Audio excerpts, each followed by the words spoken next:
ఏమయ్యా ఇడ్లీ అయిపోయిందా చూడు. 10 సార్లు పిలవాలా? రఫ్ అయిపోయింది. మిగిలిపోతే తింటున్నావు. ఇంటికి పార్సెల్ కూడా. మళ్ళీ నీకు జీతం ఒకటి. రే ముసలోడా, పరోటాలు కట్టమని కట్టావా?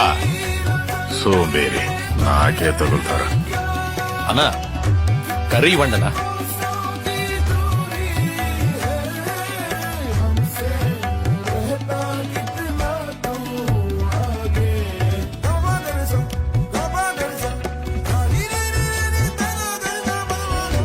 ఇది నువ్వు షాప్ పెట్టినందుకు, ఇది నువ్వు షాప్ చూసుకున్నందుకు జీతం, ఇది నువ్వు 3 ఏళ్ళు సంపాదించిన డబ్బు.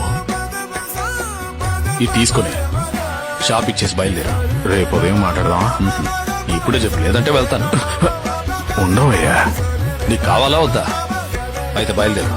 లే లే లే, కూర్చోండి కూర్చోండి. ఇక